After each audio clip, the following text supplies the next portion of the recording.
A fé que remove montanhas. Você tem essa fé? Pensa comigo.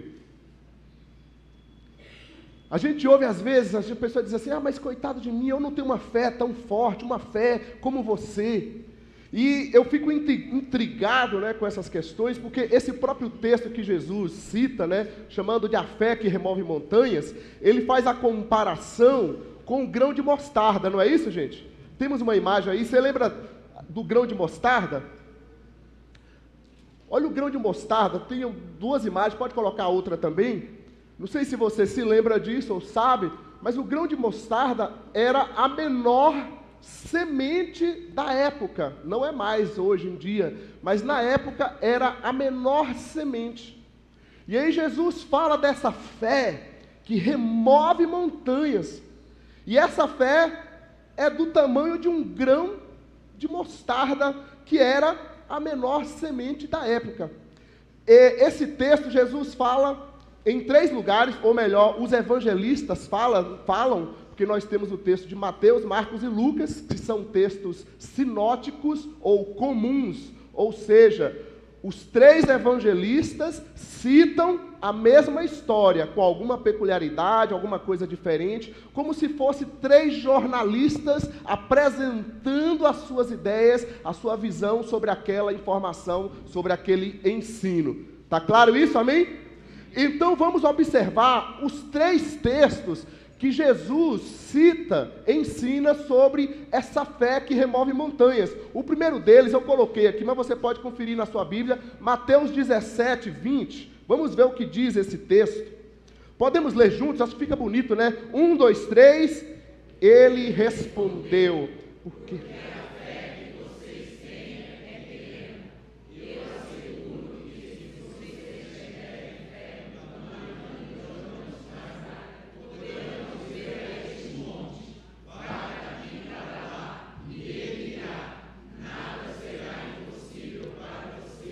Amém.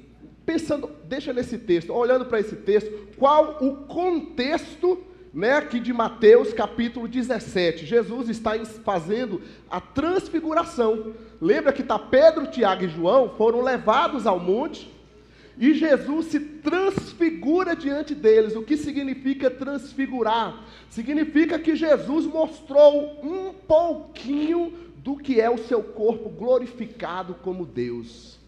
Eu queria estar lá, gente, naquele lugar. Deve ter sido uma coisa extraordinária. Mas já que a gente não esteve lá, a gente vai estar num lugar melhor, que é na eternidade, para ver Ele a vida inteira, a eternidade inteira, amém? Porque quem esteve lá com Jesus também no Monte da Transfiguração, tiveram umas responsabilidades muito maiores, não é verdade? A gente quer muito mais honra, mas não quer as responsabilidades. Inclusive, muitos dos apóstolos morreram como? Quantas perseguições eles sofreram, não é verdade? Então veja bem, qual o contexto aqui? Jesus está ali no Monte da Transfiguração, se transfigurando diante dos discípulos, e outros discípulos estão lá embaixo, e aí um pai traz um filho que estava possesso com problemas de libertação, e pede para aqueles outros discípulos orar e libertar aquele menino, e os discípulos não conseguiram. E aí Jesus vai e fala que a fé deles é pequena. Ok? Mas vai raciocinando comigo. O grão de mostarda era o quê? Era a menor semente da época, correto? E Jesus fala o que aqui com eles? Que a fé deles é pequena, porque eles não conseguiram libertar aquele menino possesso. Aí o outro texto, o outro evangelista é Marcos 19, coloca lá pra gente, vamos ler juntos, bem bonito. 1, 2, 3,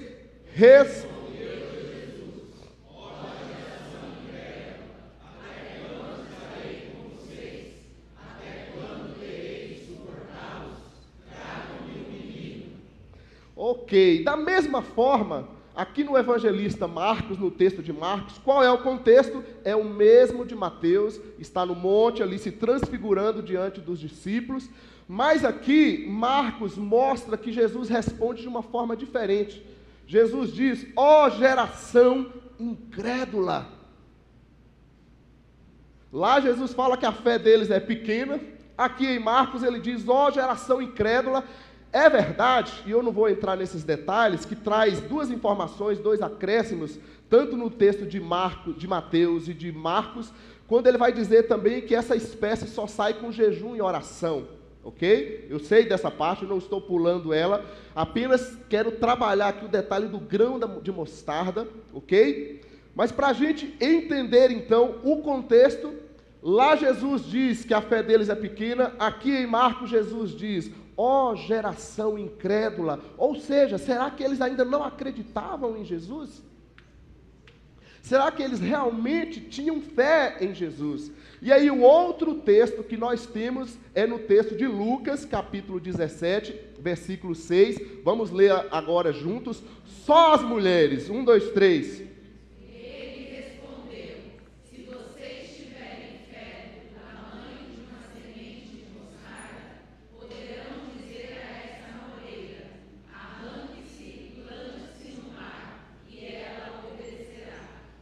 Só, olha bem para mim agora, irmãos. Só os homens agora, tá? Amém? Só, vou repetir. Só os homens agora. 1, 2, 3. Ele respondeu: se vocês tiverem fé do tamanho de uma semente de mostarda, poderão dizer a esta moreira: arranque-se e lance-se no mar, e ela obedecerá. Aleluia. Todo mundo junto agora, 1, 2, 3, homens e mulheres. Ele respondeu: se vocês tiverem fé do tamanho de uma semente de mostarda, poderão dizer a esta moreira: arranque-se e lance-se no mar, e ela obedecerá. Amém. E agora, nós falamos do contexto de Mateus, né, da transfiguração, do contexto de Marcos, também na transfiguração. Agora, olha que curioso, por isso que é importante, quando você tem um texto, que ele aparece em 3 evangelhos diferentes, a gente lê os 3. Aqui em Lucas, o contexto era sobre o perdão. Jesus estava ensinando sobre o perdão, os 70 vezes 7, e aí os discípulos ficam arrepiados e falam: Senhor, aumenta a nossa fé. Essa é a fala deles. Ao ouvir o ensino de Jesus sobre o perdão, eles pedem para aumentar a fé deles. Não foi Jesus que falou que a fé é pequena, Jesus não falou geração incrédula, ali em Lucas, eles pedem: Senhor, aumenta a nossa fé. Gente, lendo esses textos, eu pergunto para você, que negócio é esse então, dessa fé como um grão de mostarda, ou essa fé que remove montanhas? E eu vou deixar em primeiro lugar como perguntas para a gente ir pensando. Jesus está se referindo ao tamanho ou à veracidade da nossa fé? Tamanho ou veracidade? Se ele estiver falando de tamanho, é aquele negócio que a gente ouve sempre, né? Nossa, sua fé é grande, a minha fé é pequena. Mas o que é curioso e, na verdade, contraditório, pensar numa fé pequena, é porque Jesus citou o exemplo do grão de mostarda, que era a menor semente da época, e ele disse: se você tiver uma fé do tamanho dessa semente, a menor semente que existe, você vai remover montanhas. Percebe que não faz sentido a gente viver essas crises? Minha fé é tão fraca, minha fé é pequena, eu quero ter uma fé grande como a sua. Mas Jesus está questionando, está falando de tamanho ou de veracidade. E ainda é curioso, porque a semente de mostarda era a menor da época, mas ela se tornava numa grande árvore, numa grande planta. Amém, gente? Estão comigo? É comum a gente ouvir também as pessoas dizerem assim: você tem muita fé. Ou tem gente que gosta de fazer café, gente de pouca fé, né? Eu gosto de gente de pouca fé, porque a gente pelo menos vai tomar um cafezinho com ela, né? É muita fé ou pouca fé? Uma fé forte, uma fé fraca? É isso que Jesus está ensinando. Ele está falando de tamanho, se ela é grande, pequena, fraca, forte, muita ou pouca? Ou será que o Senhor está falando sobre a veracidade, ou seja, se é verdadeira ou falsa? se é verdadeira. Se você tiver fé do tamanho de uma sementinha de mostarda, o menor que seja, mas se for verdadeira, vai se tornar uma grande árvore. Tamanho ou veracidade. Você tem ou não tem fé? Você diz, Léo, mas eu vou na igreja. Eu não estou perguntando de se vai ou não vai na igreja. Também não estou dizendo que não é importante ir à igreja, congregar.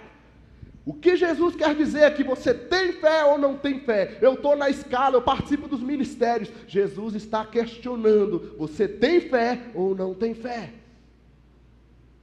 Não está falando de tamanho, mas de veracidade. Eu estou ou não estou na fé. E aí quando a gente vai para o texto, tanto Mateus 17, 20 e Lucas 17, 6, o questionamento de Jesus foi esse: se você tiver fé.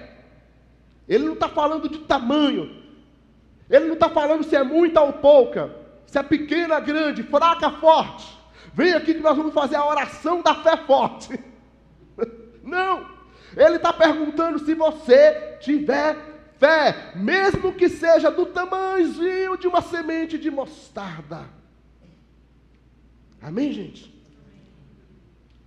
Ele diz ainda em Marcos 9:19, ele questiona a fé do povo. Ó geração incrédula, vocês não creem em mim?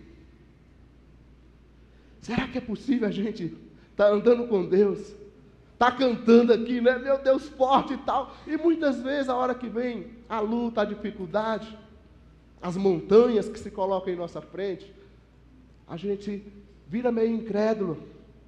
A gente sabe que Ele é o Senhor, que Ele é o Todo-Poderoso, tem a palavra dEle. Mas será que a gente ouviria de Jesus a mesma coisa? Ó geração incrédula! Amém, gente? Estão comigo, sim ou não? Tamanho ou veracidade? Já dá para responder? O que vocês acham que Jesus está ensinando para a gente? Você tem uma fé verdadeira em mim? Um outro questionamento que eu faço é se Jesus está ensinando sobre o desejo ou a superação. Desejo ou superação. Bem, se é desejo ou vontade, é como você estivesse pensando, se eu tiver essa fé, eu vou conseguir o que eu quero. Eu vou conseguir o que eu quero. E aí eu acho estranho, porque muitas vezes a gente vê nas igrejas certas falas, certos testemunhos, parece que Deus ajuda, inclusive, as pessoas serem abençoadas com coisas erradas. Parece que Deus está ajudando as pessoas a conseguirem até coisas erradas, porque ela pode conseguir o que ela quer. Essa coisa de desejo, de vontade, é muito comum a gente ouvir no nosso meio, né, de fé, a gente dizer, não, creia, vai dar certo. Vai dar certo. Como é que você sabe? É um desejo, é uma vontade, vai dar tudo certo. Jesus está falando de desejo, de vontade ou de superação. Se nós entendemos que ele está ensinando é superação, então ele está dizendo o seguinte, olha, você vai conseguir além das suas forças. Você diz, eu não consigo, mas a fé que supera me diz, eu vou conseguir além da minha força. Jesus está ensinando então sobre confiança. Confiar, mesmo quando eu não vejo. Mesmo quando eu não tenho. Jesus está ensinando você a se esforçar pela sua fé. Jesus está mostrando que há impossíveis na nossa vida, mas que para Deus tudo é possível. Ele não está dizendo que vai realizar todas as nossas vontades, todos os nossos desejos, que tudo vai acontecer como eu quero, como eu oro, como eu busco, mas Ele está dizendo que eu vou superar todas as coisas. Com essa fé que é verdadeira e que supera, que remove montanhas. Amém ou não amém, gente? Amém. E aí, então, quando a gente observa no texto, Mateus 17, 20, Jesus fala, se você tem essa fé de superação, poderão dizer, monte, vá daqui para lá, nada lhe será impossível. O monte está ali, gente, mas ele está dizendo que você consegue superar este monte. E esse eu acredito que é um dos nossos problemas. Nós queremos viver uma fé que não tem montes nas nossas frentes. Não queremos ter problemas, dificuldades. Mas Jesus nos ensina que fé é superação. Amém, gente? Um exemplo muito comum que eu ouço, principalmente na questão de doença, é quando você vê as pessoas pegando o diagnóstico, aí ela recebe um diagnóstico lá de alguma doença, e aí então é ensinado muito na televisão, você tem que declarar que você não está doente. Esse diagnóstico não é verdade, eu declaro que eu estou curado, eu estou curado, eu estou curado. Mas o diagnóstico está ali, criatura de Deus. O que é superação? O que é a fé bíblica verdadeira? O diagnóstico está aqui, essa é a palavra do médico humano. Mas eu tenho uma fé no meu Senhor, no médico dos médicos, e eu vou esperar a última palavra que é do meu Senhor. Isso é superação. Esse diagnóstico não vai me parar. E vou além, vou dizer como Sadraque, Mesaque e Abednego: se ele me curar, ele é Deus. Se ele não curar, ele é Deus. Nós precisamos dessa fé genuína, bíblica, que supera todas as coisas. Aí, irmãos, o texto diz ainda também em Lucas 17:6, o outro evangelho: poderão dizer a esta amoreira: arranque-se e plante-se no mar, e ela lhes obedecerá. E Jesus estava ensinando sobre perdão. Ou seja, você acha que você não consegue perdoar? Mas eu te digo, se você tiver uma fé verdadeira, você consegue. Você consegue superar. Você consegue perdoar. Amém, igreja? Não é pela nossa força, não é pela nossa capacidade, porque se fosse para andar pela sua força, pela sua capacidade, você não precisaria de fé, você não precisaria de Deus. E aí, que mais? Em terceiro lugar, para a gente ser breve, Jesus está ensinando aqui, nessa fé que remove montanhas, ele está falando da fé em Jesus, nele, ou de uma fé abstrata, ou em outra pessoa. Porque isso também é muito comum, a gente fala: eu tenho fé, mas fé em quem? Em quê? Onde está a minha fé? Mateus 17:20, ele respondeu: porque a fé que vocês têm é pequena. Mas quem estava falando com eles? Quem que deu autoridade a eles? Quem que estava mandando eles lá curar os enfermos? E eles ainda não acreditavam. E veja bem, irmãos, Jesus estava sendo até transfigurado diante deles. Mas eles ainda não tinham essa fé. Eles não conseguiam acreditar completamente em quem Jesus era. Eles viram Jesus fazer milagres e mais milagres. Mas eles ainda não conseguiam. Porque eram humanos como eu e você. E aí, quando a gente olha também no texto de Marcos 9:19, Jesus respondeu Jesus: ó geração incrédula. Mas aí ele continua: até quando eu estarei com vocês? Jesus está falando dele. Vocês acreditam em mim ou não? Até quando eu estarei com vocês? Até quando terei que suportar vocês? Tragam-me um menino. Vocês não viram os milagres que eu já fiz? Eu dou autoridade para vocês, vocês ainda não acreditam em mim? Eu mostrei para vocês que eu sou o Cristo, eu acabei de me transfigurar diante de Pedro, Tiago e João, eu revelei um pouco da glória do céu para eles, e vocês continuam ainda não acreditando.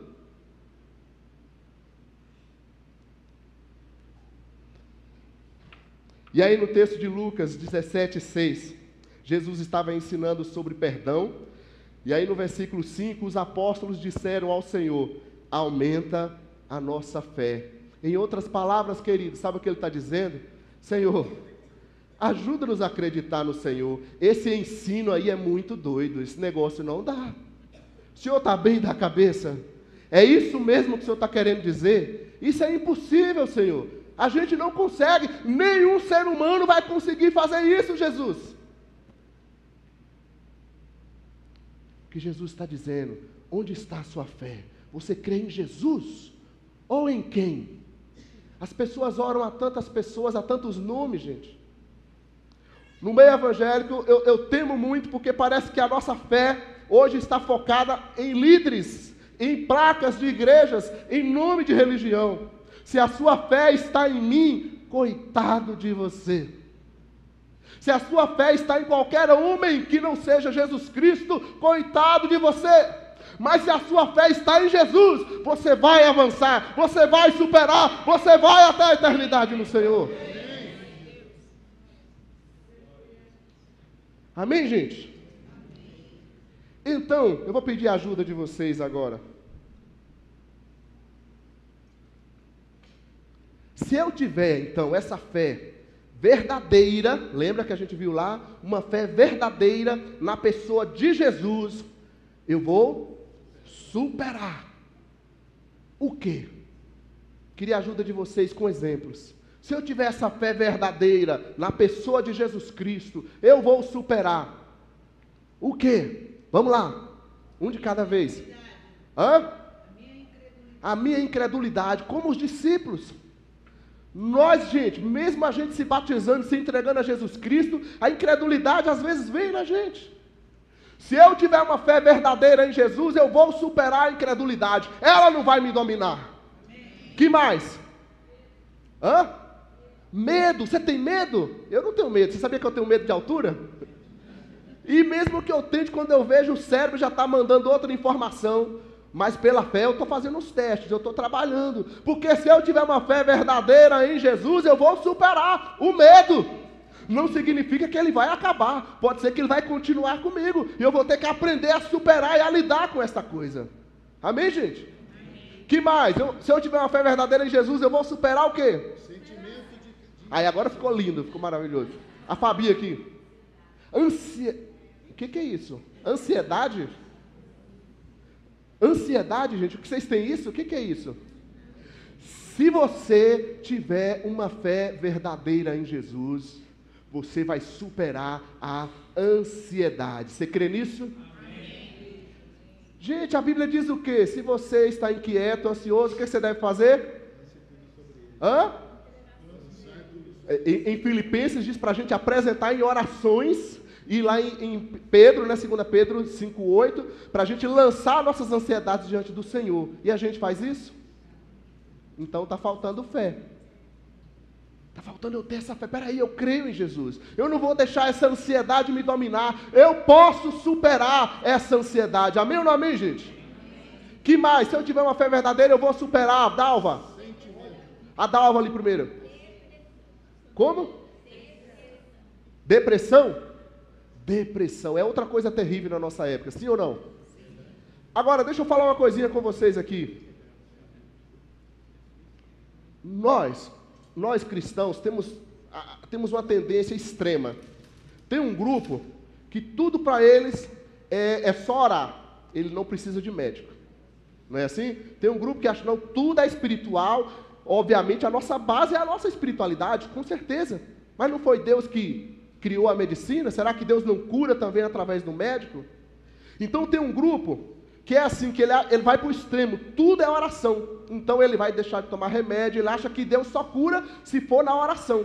E tem um outro grupo que é comum também no nosso meio, quem sabe está mais comum hoje em dia, que é o grupo que só crê na medicina. Aí depois que ele já fez tudo, para desencargo de consciência, ele fala, ora por mim lá também. Eu não vou orar não. Você não crê? Porque se ele crê, ele deveria vir buscar, sim ou não, gente? Deveria dobrar o joelho, jejuar, se colocar na presença de Deus. Ana nem força tinha, mas ela estava lá se jogando na presença de Deus. Então não dá para entender essa nossa fé.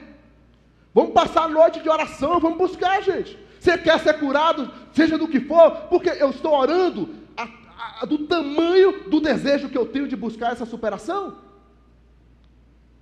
Então eu falo que às vezes a gente tem que tomar cuidado, senão a gente vira um crente preguiçoso. Deus sabe de todas as coisas, com certeza, e sabe, inclusive, que eu estou com preguiça de orar.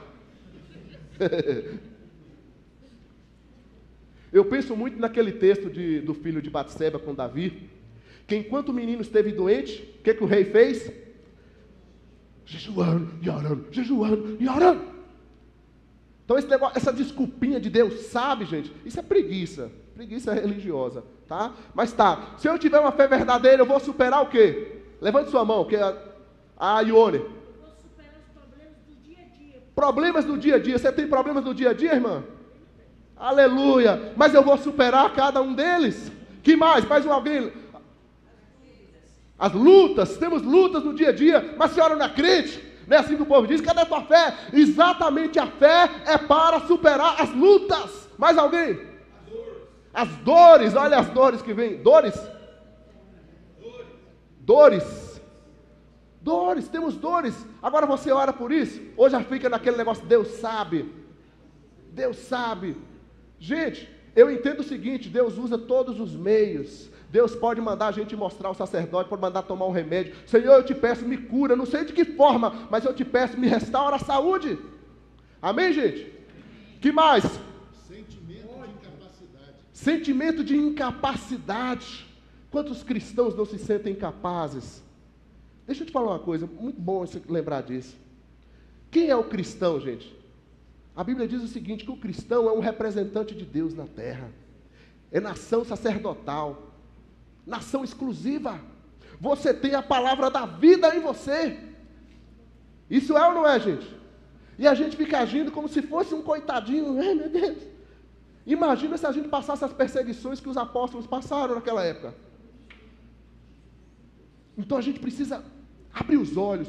Fé é superação. Se você está passando luta, não significa que Deus não está com você. Deus está ensinando você a ter mais fé, crescer na graça. Quem mais levantou a mão? Ódio. O que é isso, irmão? Misericórdia. Eu não entendi. Veja bem, gente. Mas é verdade, né? O ódio ódio é um sentimento, correto? Você pode ser tomado pelo ódio. Mas ódio é fruto do Espírito ou da carne? Então, se o Espírito Santo está em você, você consegue superar? Aleluia! Você consegue superar, Senhor. Eu repreendo esse sentimento, esse ódio, e eu amo em nome de Jesus. Mas o que, gente? Aqui, Raquel. Falta de empatia, de olhar para o próximo, de entender o próximo. Mais alguém? Preconceitos. Gente, a nossa sociedade é muito preconceituosa. A gente está fazendo hoje de todo tipo, né? É homofobia, cristofobia, que não sei o quê. Por tanto preconceito que existe. Orar pelos políticos, orar pelo nosso inimigo. Acho que é amor, né? Orar pelas autoridades, pelos políticos. Amém.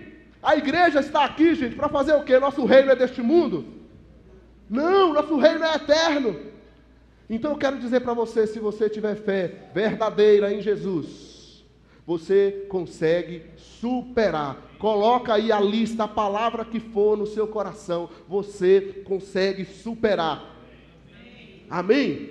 Agora, vamos mexer, vamos buscar, vamos ao Todo-Poderoso, vamos orar, vamos jejuar, vamos pedir oração uns pelos outros. Vamos clamar para que Deus ministre, que Deus manifeste nas nossas vidas. Agora, se você não quer usar, não quer tomar posse o que você tem, aí já é uma decisão sua. Amém, queridos? Então nós vamos orar hoje, amém? Antes de cear, quero convidar o Ministério de Louvor. Vamos orar. Eu não sei qual é a sua superação, qual é a sua luta, qual é o seu problema, mas eu sei quem é o seu Deus, e Ele está neste lugar, e nós vamos orar com fé, para que o Senhor ministre, que o Senhor quebrante, que o Senhor liberte, que o Senhor opere, que o Senhor desperte a sua igreja, porque nós somos um povo que crê em Jesus Cristo, o único Senhor e Salvador. Coloque-se em pé se você puder, queridos.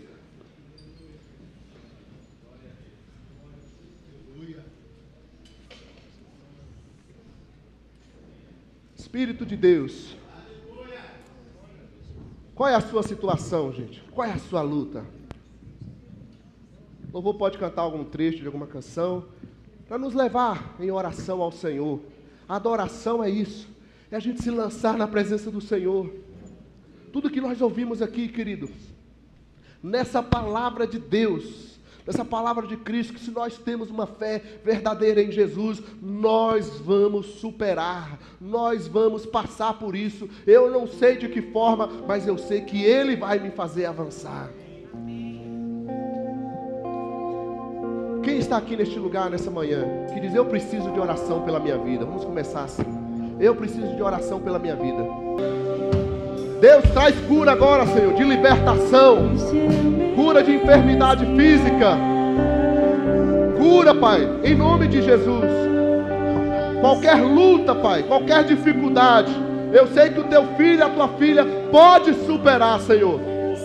Levanta, aumenta, fortalece a fé do teu povo agora, Pai, em nome de Jesus. Que pessoas saiam curadas daqui nessa manhã, que pessoas saiam libertas daqui nessa manhã, que pessoas saiam restauradas, fortalecidas, animadas em Ti, Pai, em nome de Jesus Cristo. Declaramos a cura do Senhor, a libertação do Senhor, a transformação do Senhor, em nome de Jesus Cristo.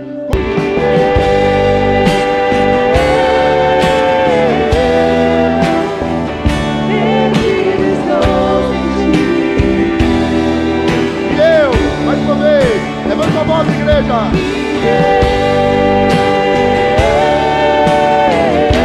Eu nada sou sem ti. Oh!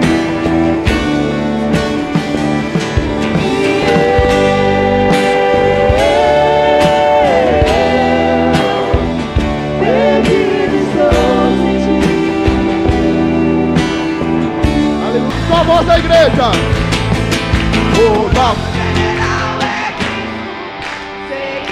Recebe, Senhor, é o teu povo. Mais uma vez, todos juntos, o nosso general. O nosso general é Cristo.